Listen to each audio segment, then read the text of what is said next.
पूरी दिल्ली गाली गलौच पार्टी से एक ही सवाल पूछ रही है। सारी दिल्ली एक ही बात जानना चाहती है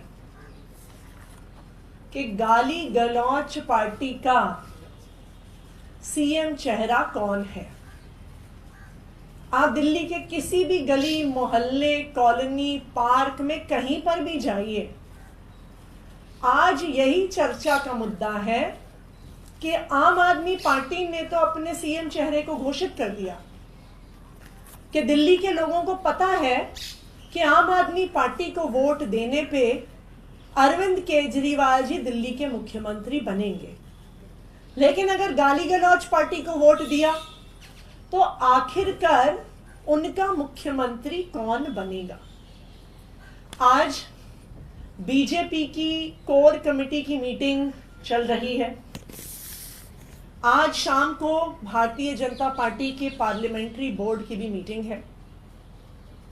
विश्वस्त सूत्रों से ये पता चला है कि गाली गलौच पार्टी ने ये फैसला लिया है कि उनकी पार्टी में सबसे ज्यादा गाली गलौच करने वाले नेता रमेश बिधूड़ी जी को उनका मुख्यमंत्री का चेहरा बनाया जाएगा। कल शायद उनके कैंडिडेट्स की घोषणा होगी। उसी के साथ या उसके तुरंत बाद 2 से 3 दिन में गाली गलौच पार्टी ये घोषणा करने वाली है कि सबसे ज्यादा गाली गलौच करने वाले रमेश बिधूड़ी जी उनके सीएम का चेहरा होंगे। तो अगर दिल्ली के लोगों ने कमल का बटन दबाया तो मुख्यमंत्री के तौर पर उनको रमेश बिधूड़ी जी मिलने वाले हैं। इस फैसले का कारण क्या है? इसका कारण ये है कि गाली गलौच पार्टी में जो व्यक्ति सबसे ज्यादा भद्दी बातें करता है, जो सबसे ज्यादा गाली गलौच करता है, वो इस पार्टी में सबसे ज्यादा और सबसे तेजी से आगे बढ़ता है। रमेश बिधूड़ी जी ने संसद में गाली गलौच करी। जिस अभद्र भाषा का प्रयोग किया, मुझे नहीं लगता कि इस देश के सभ्य लोग उन शब्दों का प्रयोग कर सकते हैं। रमेश बिधूड़ी जी अपने पार्टी के लोगों के साथ गाली गलौच करते हैं। सब जानते हैं कि अपनी ही पार्टी के पूर्वांचली नेताओं को गाली गलौच करके, उनके साथ मार पिटाई करके उनको सड़कों पर रमेश बिधूड़ी जी ने भगाया था। सब जानते हैं कि कुछ ही दिन पहले रमेश बिधूड़ी जी ने प्रियंका गांधी जी के बारे में अभद्र भाषा का प्रयोग किया, उनके साथ गाली गलौच की। उसके अगले दिन रमेश बिधूड़ी जी ने मेरे और मेरे परिवार के साथ गाली गलौच की।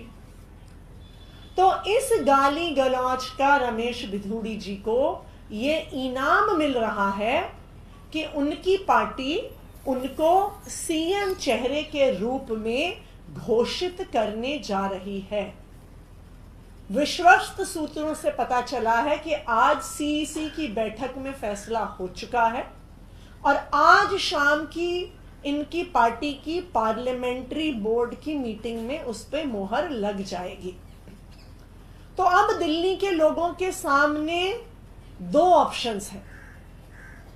एक तरफ अरविंद केजरीवाल जी हैं, आईआईटी खड़गपुर से पढ़े हुए इंजीनियर, आईआरएस ऑफिसर रहे, इनकम टैक्स कमिश्नर रहे, दिल्ली में 24 घंटे बिजली देने वाले, घर घर पानी पहुंचाने वाले, सरकारी स्कूल को प्राइवेट स्कूल से बेहतर करने वाले, फ्री इलाज देने वाले, बुजुर्गों को तीर्थ यात्रा करवाने वाले, महिलाओं को फ्री बस यात्रा करवाने वाले अरविंद केजरीवाल जी, और दूसरी तरफ गाली गलौच करने वाले, अभद्र भाषा का इस्तेमाल करने वाले, महिलाओं पे अभद्र टिप्पणियां करने वाले रमेश बिधूड़ी जी। तो अंतर बिल्कुल साफ है कि आम आदमी पार्टी के पढ़े लिखे नेता अरविंद केजरीवाल जी और दूसरी तरफ गाली गलौच पार्टी के गाली गलौच करने वाले नेता रमेश बिखूड़ी जी। अब ये दोनों ऑप्शन दिल्ली के लोगों के सामने है और मुझे पूरा भरोसा है कि दिल्ली के लोग काम करने वाले पढ़े लिखे मुख्यमंत्री को ही पसंद करेंगे। Thank you. Ma'am, Arvind ji ने ट्वीट किया था कि जो प्रवेश वर्मा है वो अब दफ्तर बांट रहे हैं एमसीसी को विरोध करते हुए। प्रवेश वर्मा जी एमसीसी का उल्लंघन ना सिर्फ कर रहे हैं बल्कि चौड़े होके कर रहे हैं। जब उन्होंने हेल्थ कैंप के नाम पे चश्मे बांटे तो उन्होंने छुपा के नहीं बांटे, उन्होंने ट्विटर पर ट्वीट करके बांटे।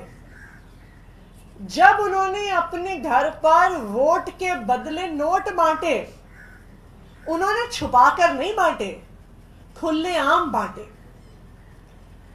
तो ये बिल्कुल साफ है कि प्रवेश वर्मा जी को पता है कि उनके पास पैसे बांटने, चश्मे बांटने, कपड़े बांटने, सलवार कमीज बांटने के अलावा और कुछ है ही नहीं।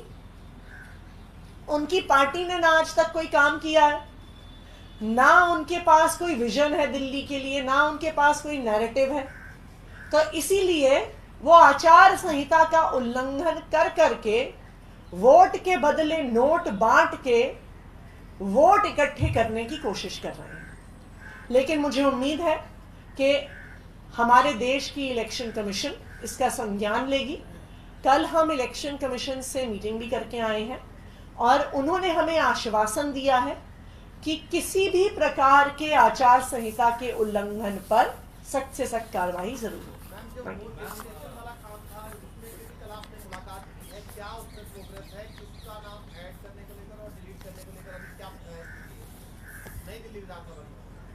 नई दिल्ली विधानसभा में 15 दिसंबर के बाद से 8 जनवरी तक तकरीबन 13,000 वोटर्स की एडिशन के एप्लीकेशन आए हैं। 15 दिसंबर से 8 जनवरी तक 5,500 वोटर डिलीशन के एप्लीकेशन आए हैं। नई दिल्ली विधानसभा में कुल 1 लाख वोटर हैं, यानी 3 हफ्ते में 13% वोटर बढ़ाने और 5.5% वोट घटाने की कवायद हो रही है। देखिए, ये तो जग जाहिर है कि 3 हफ्ते में हो ही नहीं सकता कि 15,000 लोग दिल्ली और देश के अलग अलग हिस्सों से नई दिल्ली के एक छोटे से इलाके में शिफ्ट हो जाएं। यह भी असंभव है कि 3 हफ्ते के अंदर अंदर 5,500 लोगों की या तो मृत्यु हो जाए या वो शिफ्ट हो जाए। इसलिए ये बिल्कुल साफ है कि एक बहुत बड़े स्तर पर फर्जीवाड़ा हो रहा है। इसीलिए हम इलेक्शन कमीशन से मिले भी और इलेक्शन कमीशन ने हमें आश्वासन दिया है कि किसी भी तरह से गलत वोट जोड़े नहीं जाएंगे और गलत तरीके से वोट काटे नहीं जाएंगे। Thank you.